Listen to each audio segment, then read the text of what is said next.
지난주에도 사르밧 과부에 대한 그 말씀 가운데 하나님의 기적의 역사가 믿음을 따라 이루어졌음. 순종. 믿음은 다시 말하면 순종이지요.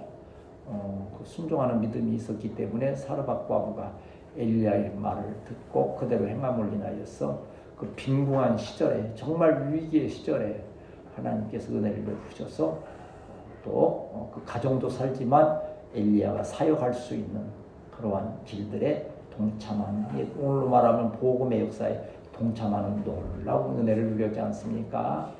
근데 오늘 또 그 연결된 말씀으로 보면, 그래서 17절에 보면 이 일 후에 사르밧 과부가 엘리야를 공개해서 그렇게 은혜 체험한 그러한 일이 있는 가운데에 오늘의 또 이 놀라운 기적의 역사가 이루어졌다. 이게 물론 뭐 성경 해석하는 분에 따라서 다를 수도 있지만 성경을 막 이렇게 읽고 연구하다 보면 참 재밌는 생각이 많이 들어요. 생각해 보세요. 뭐 이건 제가 오늘 설교 전에 참 하나님은 이렇게 세밀하시구나. 한 3년 6개월 가뭄이 계속된 걸로 되어 있기 때문에 엘리야를 만나서 그 은혜 순종함으로 이 3년 6개월 동안 뭐 굶주리는 일 없이 평안하게 갈 수 있었잖아요. 그런데 여러분 한번 상상해 보세요. 3년 6개월 동안 30세 때 밥 잘 먹고 평안하게 부족함이 없이 지낼 때에 자칫 어떤 문제가 생기게 됩니까? 평안하면 신앙에 나태가 오고 또 어떠한 또 이런 시련이 또 올 수도 있는 거 아닙니까? 아마 그 어간에 그러한 일들이 있을 수 있는 그런 어간에 바로 그 사르밧 과부 여인이 그 자식을 잃는 그 사건을 통해서 다시 한번 그 사르밧 과부의 그 믿음 또 이렇게 살펴보시고, 하나님이 시험하신다는 말이 성경이 가끔 나오지요. 세상이 마귀가 시험하는 그런 시험이 아닌 거예요. 우리 훈련, 신앙의 단련을 위해서 주시는 시련이 있는데 그걸 통해서 3년 6개월 동안 여일하게 가면서 나태해질 수 있는 그 신앙, 어떤 형식적인 신앙이 될 수 있는 그때에 다시 한번 하나님의 역사를 체험하게 하는 이 말씀을 생각해 보니까 대단히 은혜스러운 말씀이더라고요. 뭐 70평생, 80평생 아니면 여러분 오늘 기간에 참 평안하게 지내는 건 큰 은혜이지만 그러다가 보면 신앙의 또 연약함, 나태함에 들 수 있는 그때 우리 주님께서 한 번씩 깨우치는 것은 우리를 넘어지게 하는 어떠한 큰 실패케 하는 일들이 아니고 다시 한번 깨우치게 하시고 믿음의 훈련을 주셔서 더욱 강건하게 하시고 더 큰 은혜와 복을 주시는 하나님의 놀라운 역사임을 믿습니다. 네. 우리도 지금 여러 가지 또 어찌 보면 어려운 가운데 있지 않습니까? 제가 언뜻 드는 생각에 좌우 사방을 둘러보아서 좀 마음 내놓고 하소연, 그러니까 이렇게 서로 사랑을 주고 또 이렇게 하는 그걸 조금 넘어선 뭔가 막 좀 답답한 것을 하소연하고 하려고 둘러보면 사실은 별로 안 보여요. 그런데 하는데 그런 것조차도 하나님 그걸 통해서 믿음의 훈련을 시키시더라고요. 그래서 주님을 바라보도록 인도하시는 그 은혜가 있다고 하는 거지요. 오늘 여기 보면 말씀 가운데에 우상 숭배가 많은 이때에 엘리야를 그 사르밧 과부에게 보내서 하신 그 놀라운 역사. 그래서 뭐라 쉽게 말해서 뭐라 했어요? 무슨 은혜라 그랬어요? 그냥 쉽게 말하면 퐁퐁퐁 닥닥닥 긁었더니 퐁퐁퐁 솟아난 은혜라. 그렇게 부흥 강사들이 재밌게 얘기를 해요. 아니 아니라 좀 맞는 말이긴 해요. 그런 그 사르밧 과부의 참 선행에도 불구하고 그 아들이 죽은 역사, 그러한 어려움이 닥치게 됐는데, 물론 그 아들이 몇 명 있었는지는 모르겠어요. 그러나 거기 이제 성경 원문을 보면 단수로 돼 있어요. 하나의 아들로 되어 있는 거 보면 외아들인.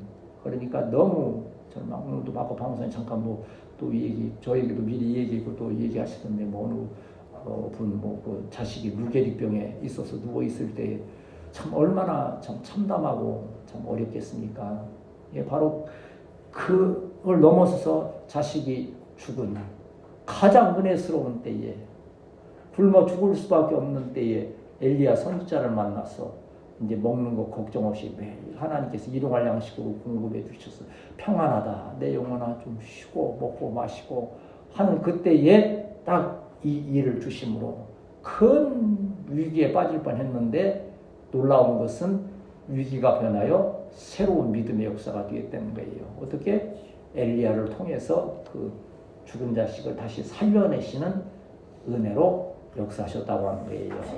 예, 물론 이것은 뭐 육신이 죽었다가 다시 살아나는 은혜의 역사이긴 하지만 우리의 삶으로 말하면 이러한 절망적인 순간들이 있을 수 있는데 나라와 민족을 확정하면 오늘도 기도했지만 참 돌아가는 모든 상황들이 사실은 너무 답답해요.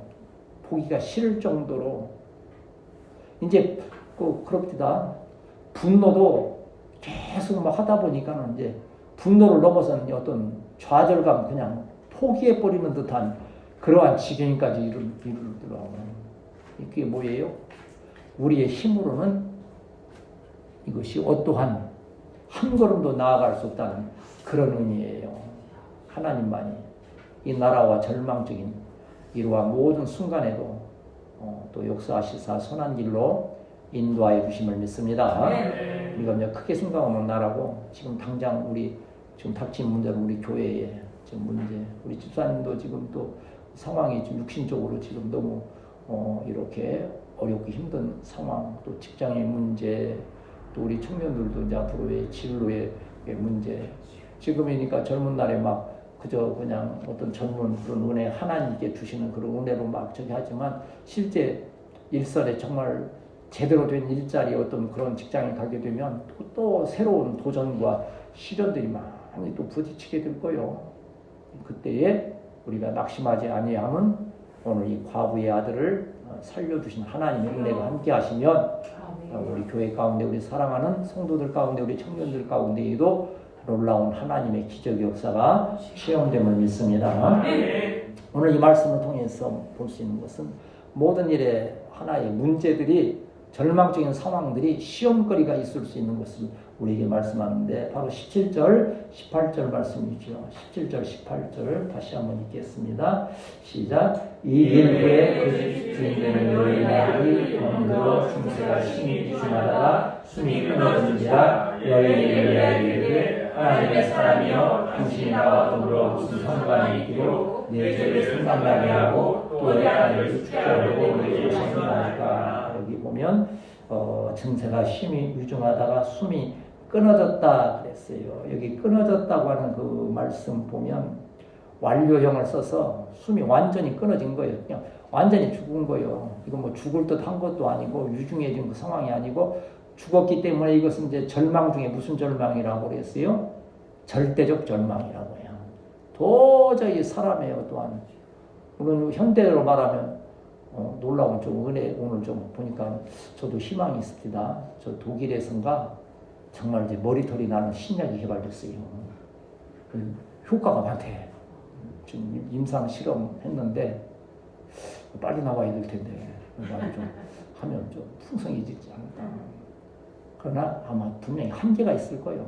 또 거기에. 왜? 인생은 어차피 절망적인 일들이 많이 계속 되어지는데 여기 보면 18절에 보면 좀 이해하기 힘든 부분이 있지 않습니까? 하나님의 사람이요 나와 무슨 상관이 있기로 내 죄를 생각나게 하고 내 아들을 죽게 하려고 내게 오셨나이까. 오셔서 엘리야 선지자가 와서 그 가뭄에 이제 뭐 굶주려 죽을 수밖에 없는 상황을 이렇게 은혜로 해결해 준 그 은혜가 차고 넘치는 건데 그러나 이것이 오히려 바뀌어서 꼭 내 아들을 죽이려고 엘리야가 온 것처럼 됐으니 영적으로도 위기가 온 거예요. 문제는요, 우리가 육신의 위기를 당하고 어떠한 고난에 처하는 것도 중요하지만 영적으로 침체되는 게 더 무서운 일이요. 육신의 고난은요, 사실 우리가 위로받기도 하고 또 어떠한 것도 통해서 해결의 길이 있지만 이 신앙에 마음의 절망이 오게 되면 피할 길이 없잖아요.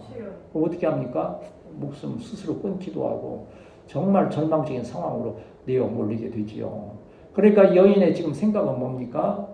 그냥 죄 가운데 그냥 살아가면 죄가 죄인지 모르고 살면 자식이 죽든지 살든지 이건 하나의 그냥 내 팔짱가 보다 할 수 있는 문제인데 엘리야 선지자가 오셔서 이렇게 참 좋은 은혜를 베풀어 준 그 이면에 보니까는 그 의로운 그 말씀의 선포자이신 엘리야가 보니까는 내 죄가 생각이 나는 거예요. 이게 자칫 거기 함정이 될 수 있는 거지요. 은혜만 생각하면 좋은데 뭔 일이 있으면 내가 죄가 있어서 그런가. 죄에 대한 공포를 죄책이라고 그러는 게 있어요. 사람에게는 죄책에 빠질 일은 아니에요. 항상 우리가 인간인지라 육신을 입고 있기 때문에 연약한 가운데 들 수 있는 것을 기억하면서 하나님의 은혜를 구할 일이지. 그 여인도 지금 그러한 상황에 빠진 거죠. 나로 하여금 그 죄를 생각나게 하고 그로 인하여서 그 죄 때문에 내 아들이 죽은 것이 여인은 지금 뭐라 생각합니까? 내 죄 때문에 죽었다 생각하는 거예요. 그 괴로움이 그게 얼마나 괴롭겠어요. 모르겠어요. 실제 그 여인에 어떤 죄가 있었는지는 모르지만 그 여인은 나름대로 모든 것이 내 죄 같은 거예요. 어찌 보면 이것은 거룩한 마음이기도 하지요. 모든 것이 있을 때 네 탓이야. 네가 잘못했어. 그러면 한도 끝도 없잖아요.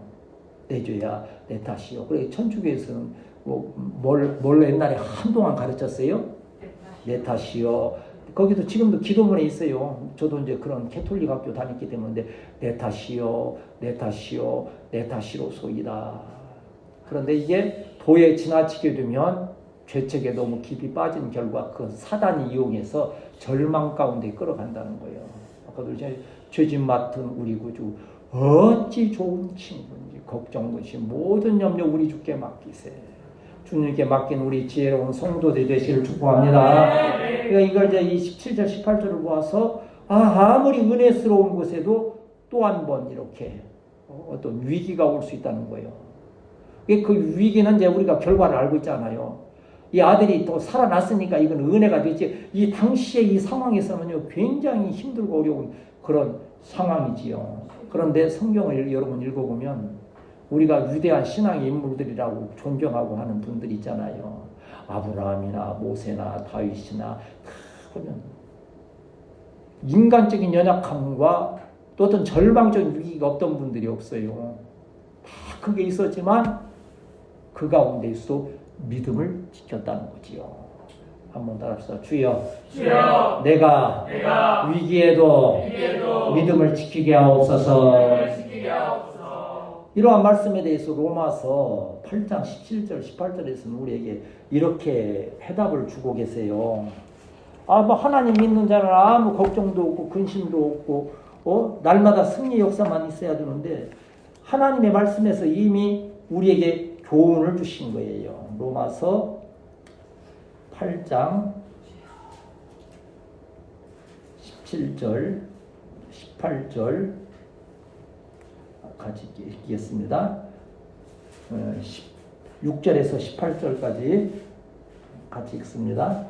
한 15절부터 얘기해요. 15절에서 18절까지 시작. 너희는 다시 무서워하는 종의 영을 받지 아니하고 양자의 영을 받았으므로 우리가 아빠 아버지라고 부르짖느니라. 성령의 진리의 영광으로 우리가 하나님의 자녀인 것을 증언하시나니 자녀이면 또한 상속자 또 하나님의 상속자요 그리스도와 함께한 상속자니 우리가 그의 영광을 받기 위하여 고난도 함께 받아야 할 것이니라. 생각하건대 현재 있고 나는 장차 우리에게 나타날 영광과 비교할 수 없도다. 아멘. 왜 주신 일도의 말씀이요. 사르밧 과부의 아들이 갑자기 죽었다는 그 은혜의 음악 순간 현장에서 자식이 죽었다는 것은 큰 절망인데 죽은 절망도 크지만요.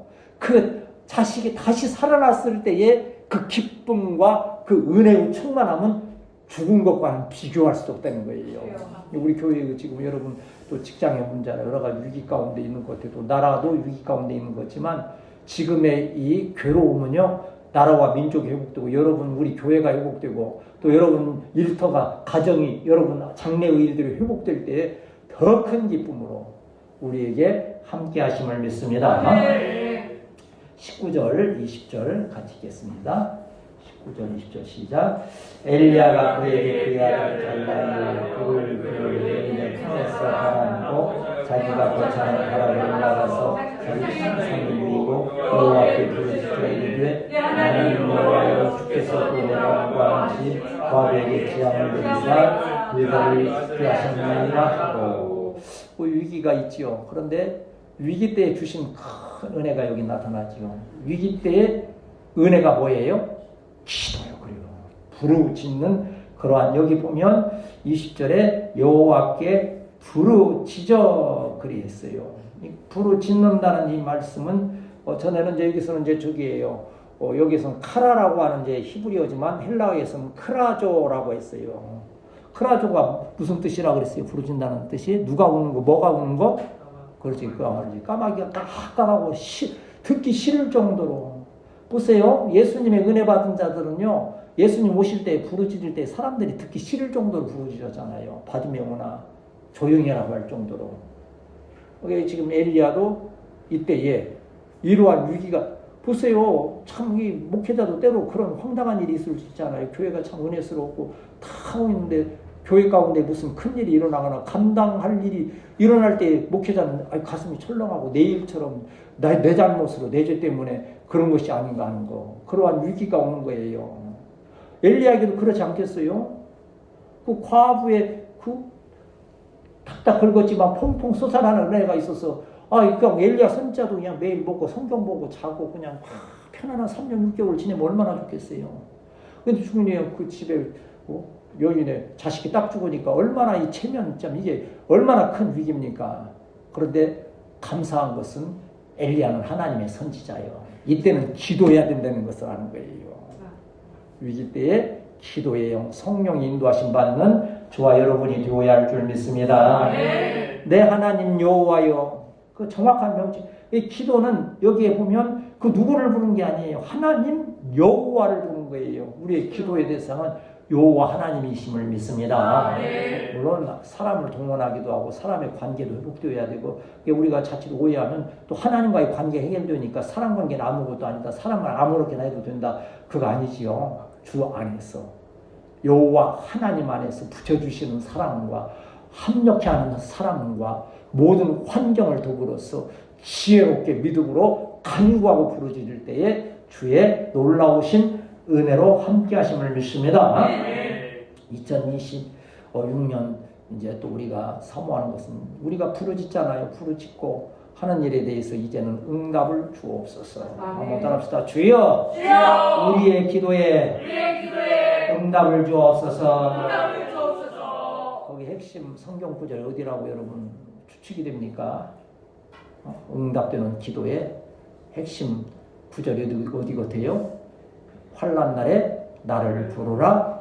내가 너를 건지리니 내가 나를 영화롭게 하리로다. 어디 나오는 거예요? 시편 50편 15절에 나오는 말씀을 주제로 해서 부르짖으라. 내가 내게 응답하겠고.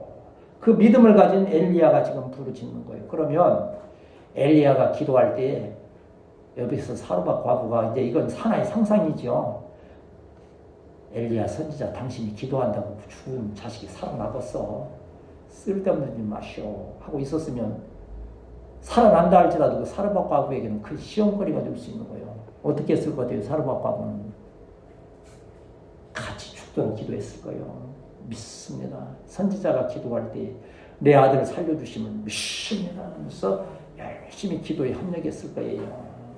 그때 놀라운 역사가 있지 않습니까? 기도할 때에, 위기 때에, 참 어려울 때에, 기도할 때에 하나님은 들으시고 응답하실 줄 믿는데, 야고보서 5장 14절, 오늘 이제 말씀의 핵심을 자꾸 이제 말씀을 통해서 제가 증거해 드리고, 여러분 말씀을 읽을 때 집중하여서 읽고, 그 말씀들을 자꾸 마음에 새기고, 또 생활 가운데 그 말씀이 기억나시기를 축복합니다. 생활의 말씀이 기억나야 되죠. 13절에서 18절까지 시작. 너희 중에 고난당하는 자가 있느냐? 그는 기도할 것이요. 즐거워하는 자가 있느냐? 그는 찬송할지니라. 너희 중에 병든 자가 있느냐? 그는 교회의 장로들을 청할 것이요. 그들은 주의 이름으로 기름을 바르며 그를 위하여 기도할지니라. 믿음의 기도는 병든 자를 구원하리니 주께서 그를 일으키시리라. 혹시 죄를 범하였을지라도 사하시는 바이니라. 그러므로 너희 죄를 서로 고백하며 병이 낫기를 위하여 서로 기도하라. 의인의 간구는 역사하는 힘이 큼이니라. 엘리야는 우리와 생존이 같은 사람이로되 그가 비가 오지 않기를 간절히 기도하는즉 3년 6개월 동안 땅에 비가 오지 아니하고 다시 기도하니 하늘이 비를 주고 땅이 열매를 맺었느니라. 아멘. 여기 보면 엘리야는 어떤 사람이라 그랬어요? 우리와 성정이 같다. 우리처럼 똑같이 밥 먹고 똑같이 똥 싸고 똑같이 육신의 연약함 다 가지고 있는 자요. 그러나 뭘 했다는 거예요? 믿음으로 기도할 때에, 믿음으로 기도할 때에 3년 6개월 동안 비가 안 오다가 비가 오는 역사까지 있다고 하는 거예요. 믿음의 기도는 하나님의 응답의 비결임을 기억하면서 죽은 그 사르밧 과부의 자녀를 위해서 부르짖는 기도함과 같이 저와 여러분도 부르짖는 이 12월 또 2026년을 준비하는 복된 시간들이 되어야 할 줄 믿습니다. 사실은 생각하면 좀 참담하고 암담하기도 해요. 우리도 집사님도 어떻게 또 해야 될지 그 결론은 어떻게 될지 하는 것들이 있어요. 그러나 하나님은 더 좋은 길을 예비하셨고 믿음으로 기도하는 자에게 주시는 은혜가 함께 하실 줄 믿습니다. 21절 22절 기도하면 어떠한 역사가 있습니까? 21절 22절 시작. 그 아이의 몸을 3번 펴서 엎드리고 내 하나님 여호와 영원하건대 이 아이의 손으로 그의 몸에 돌아오게 하옵소서하니 여호와께서 엘리야의 소리를 들으심으로 그의 아이의 혼이 그 몸으로 돌아오고 살아 앉으라. 아멘. 여기 좀 22절에 보면 여호와께서 어떻게 했다 그랬어요? 엘리야의 소리를 어떻게 했다? 들으심으로 그랬다고 했어요. 이 들으신다라고 이 샤마라고 하는 것은요, 하나님께서 들으시는데 귀를 기울이고 들으시는데 엘리야가 하는 기도를 이해하시는 거예요. 네가 지금 어떠한 심정으로 왜 기도하는지를 하나님께서 받아주시는 거예요. 그리고 이 뜻에는 참 이게 이렇게 해석하다 보면 참 재밌는 거예요. 이해만 하면 안 돼요. 하나님께서 동의하시는 거예요. 맞아, 네 기도가 맞아. 그걸 다시 말하면 네 기도가 내 마음에 합당해. 내 뜻대로 구하는구나. 동의하시는 거예요. 그리고 또 어디까지 나아가는 거예요?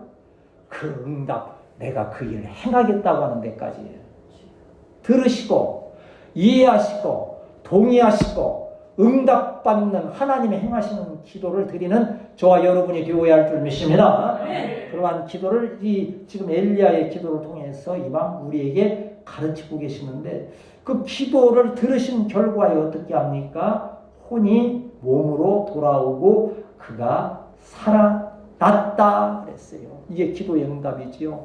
우리 교회도 삶과 살아나는 역사가 있게 될 줄 믿습니다. 그래서 지금 죽은 건 아니에요. 지금도 살아 생명력이 있기 때문에 저쪽 보면 우리는 지금 하나는 겨자씨 같은 상황이 있는 거예요. 너무 연약한 가운데 있는 거지만 그러나 우리가 믿음으로 구하고 자꾸 두드리면 이것이 자라서 큰 나무가 되면 어떻게 한다 그랬어요? 많은 새들이 와서 기다리듯이. 네, 지금 주일에도 축복했지요. 나아가서 지금 전도하는 거 아무 열매 없는 거고 너무 미약한 하나의 겨자씨 같지만 나중에 큰 일을 이룰 때에 그때 담대히 선포할 수 있고 수많은 새들이 깃들이듯이 많은 영혼들이 저와 여러분을 통해서 주께로 돌아오는 역사가 있게 될 줄 믿습니다. 그게 후세대에서 꼽히는 것 아니에요.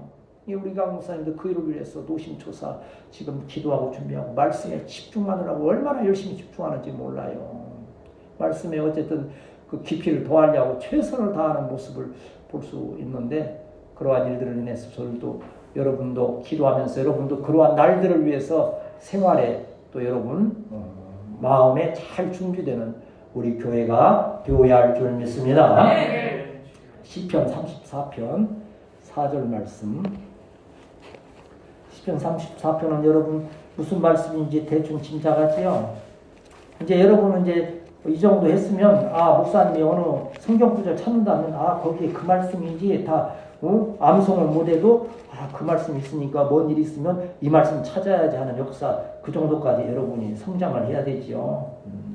4절에서 6절, 7절, 10절까지 4절에서 10절까지 시작. 내가 여호와께 간구하며 내게 민다하시고 내 모든 두려움에서 나를 건지셨도다. 그들이 주를 앙망하고 광채를 내었으니 그들의 얼굴은 부끄럽지 아니하리로다. 이 곤고한 자가 부르짖음에 여호와께서 들으시고 그의 모든 환난에서 구원하셨도다. 여호와의 천사가 주를 경외하는 자를 둘러 징시고 그를 건지시는도다. 너희는 여호와의 선하심을 맛보아할지어다. 그에게 피하는 자는 복이 있도다. 너희 성도들아 여호와를 경외하라. 그를 경외하는 자에게는 부족함이 없도다. 젊은 사자는 궁핍하여 죽을지라도 여호와를 찾는 자는 모든 좋은 것에 부족함이 없으리로다. 아멘. 6절에 이 곤고한 자가 부르짖으네. 엘리야가 지금 곤고하잖아요. 사르밧 과부가 곤고하잖아요.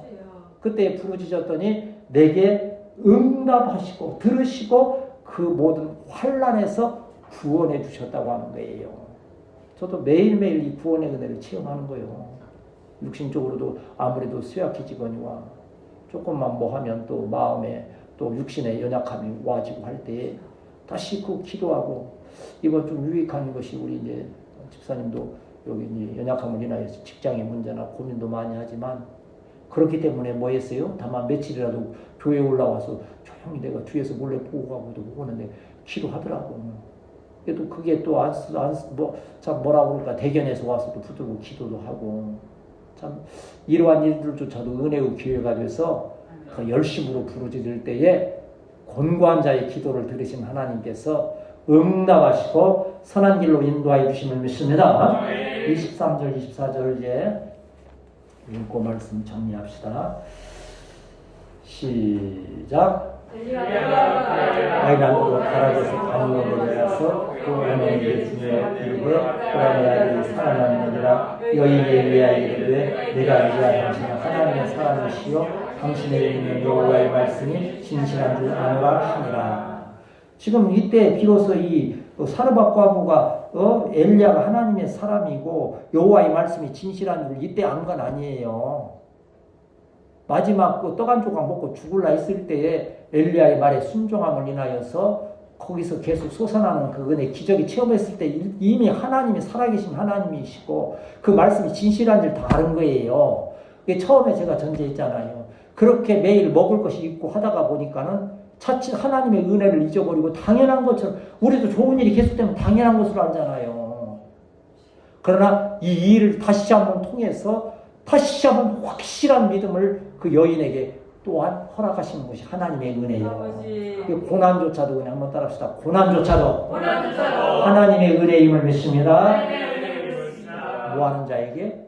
믿음으로 기도하는 자에게 그것이 은혜가 되고 복이 되는 것을 우리에게 말씀하시면서 가장 큰 선물이 뭐였어요?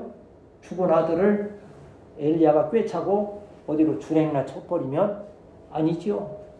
그 죽은 자식을 되돌려 줌으로써 그 아들을 가슴에 품는 것은 이 여인에게 뭐요? 삶의 소망을 주시는 거예요.